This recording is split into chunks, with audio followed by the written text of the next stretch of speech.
Lanjut 5 menit lagi. Jadi di dalam Al-Quran itu, ibu bapak sekalian, ada kalimat wa ja'ala bainakum mawaddah wa rahmah.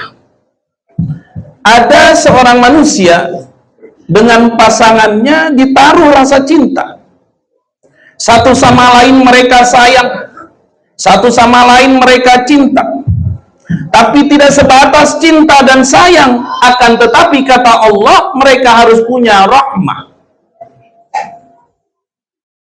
Ada pasangan yang suatu saat akan sakit, maka sang suami walaupun istrinya sakit bertahun-tahun tetap ikhlas menemani.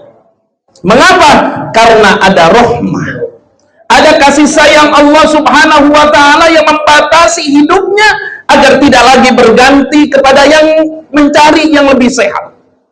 Ada seorang suami yang sakit, dulu rezekinya banyak, mendadak suami drop, maka di PHK di kantor, entah terjadi apa, semua hartanya habis. Sang istri tetap tegap berdiri di hadapan sang suami. Apapun kehidupan, perilaku, bahkan mungkin sang suami ada sifat jelek, sang istri tetap menerimanya. Mengapa? Karena ada rahmah. Ini berbeda, Bu.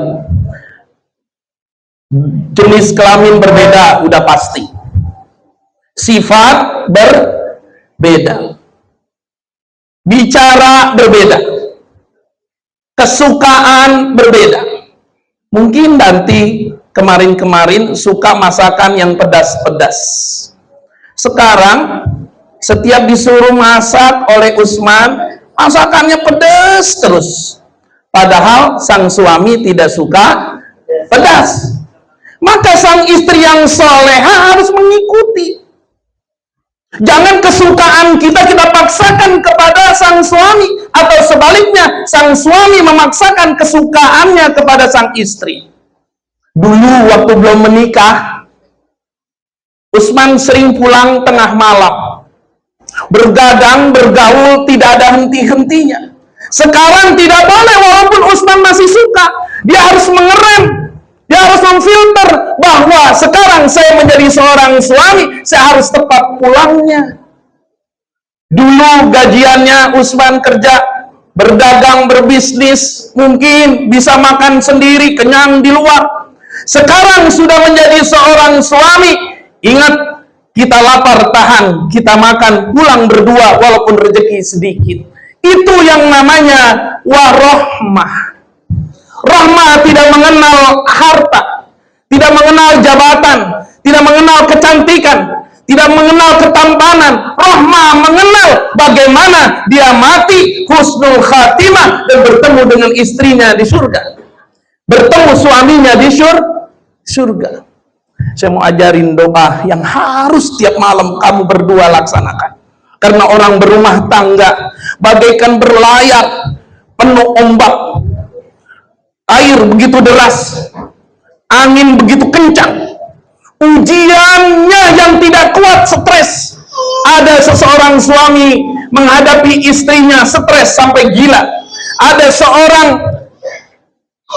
istri menghadapi suaminya ujian tidak kuat, gila. Ada, Pak, suami istri masuk ke grogol rumah sakit, gila dua-duanya karena stres menghadapi kehidupan. Belum nanti kamu punya anak, belum nanti kamu punya pekerjaan, belum nanti punya ini segala macam. Apa yang harus kita laksanakan sebagai suami istri? Baca doa ini, Rabbana hablana min azwajina wa zurriyatina qurrata ayun waj'alna lil muttaqina imama. Coba kamu baca berdua, Rabbana hablana min azwajina wa zurriyatina qurrata ayun waj'alna lil muttaqina imama. Diulang, Rabbana hablana min azwajina wa zurriyatina qurrata ayun waj'alna lil muttaqina imama. Tidak hanya buat pengantin baru, saya pesan buat pengantin lama. Masalah hidup akan selesai. Suami yang tidak baik, istri yang tidak baik, anak-anak yang tidak baik, insya Allah dengan doa itu kita bangun jam 3, kita sholat sunnah tahajud, lalu kita mengucapkan doa itu, segala permasalahan hidup akan kita bisa selesaikan dengan membaca semuanya, Rabbana hablana min azwajina wa zurriyatina qurrata a'yun waj'alna lil muttaqina imama. Terakhir, saya pesan kepada Danti dan Usman, ketika berumah tangga, banyak-banyak sabar. Ujiannya sangat berat. Sabar. Yang kedua, ketika sudah sabar, ikhlas. Kalau sabar Usman, itu dia datangnya horizontal, menyakiti diri. Iya, seorang suami harus lebih sabar dari istrinya. Apapun ujian, cobaan, kuat.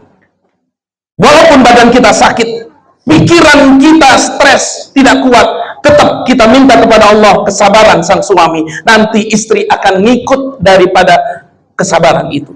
Yang kedua, Danti dan Usman. Dan pengantin semuanya yang lama, kalau ada ujian berumah tangga, ikhlaskan, kembalikan kepada Allah subhanahu wa ta'ala. Harta yang kalian miliki tidak akan kalian bawa mati. Jabatan yang kalian miliki tidak akan dibawa mati. Rupiah yang banyak tidak akan membahagiakan. Yang membahagiakan dunia wal akhirah adalah ibadah kepada Allah subhanahu wa ta'ala. Kita tuntun anak-anak kita dengan suratul Fatihah ini. Mudah-mudahan mereka tambah rajin ibadahnya, tambah kuat fisiknya, lapang rezekinya. Yang hadir semuanya di tempat ini, mudah-mudahan doanya diijabah oleh Allah subhanahu wa ta'ala. Yang belum dapat pasangan, mendapatkan pasangan. Yang sedang sempit rezeki, dilapangin rezekinya. Yang sedang bermasalah, diselesaikan masalahnya. Yang sedang dapat fitnah, bala, bencana, Allah subhanahu wa ta'ala tolong kita semuanya untuk menyelesaikan bala bencana tersebut menjadi kasih sayang Allah subhanahu wa ta'ala. Hadaniyah wa kulli niyatin sholihah wa ila hadratin nabi al-fatihah.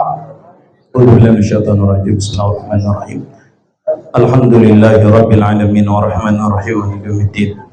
Iyyaka na'budu wa iyyaka nasta'in ihdinas siratal mustaqim siratal ladzina an'amta 'alaihim ghairil maghdubi 'alaihim waladdallin. Astaghfirullahal azim. Allahumma shalli wa sallim barik ala sayyidina Muhammadin sayyidil mursalin wa ala alihi wa sahbihi wa qarabatihi wa azwajihi wa dzurriyyatihi ajma'in. Ya Allah, hari ini kami menyaksikan anak-anak kami menikah sebagaimana dahulu kami menikah. Maka berikan kekuatan kepada mereka berdua ya Allah, sehingga mereka mendapatkan kekuatan darimu untuk membangun rumah tangga tersebut. Begitu pula kami, para hamba-Mu yang sudah menikah, yang sudah mempunyai keturunan, bahkan sudah mempunyai cucu dan cicit. Dalam doa yang Kau ijabah ini, kabulkan doa kami, agar panjang usia kami, sehat badan kami, lapang rezeki kami. Ya Allah, mati kami husnul khatimah. Rabbana atina fid dunya hasanah wa fil akhirati hasanah wa qina adzabannar wa adkhilnal jannata ma'al abrar ya aziz ya ghafar rabbal alamin. Sallallahu alaihi wasallam. Alhamdulillahi rabbil alamin. Insyaallah kita bertemu di lain waktu, dan insyaallah kita dipertemukan di surganya Allah subhanahu wa ta'ala. Assalamualaikum warahmatullahi wabarakatuh.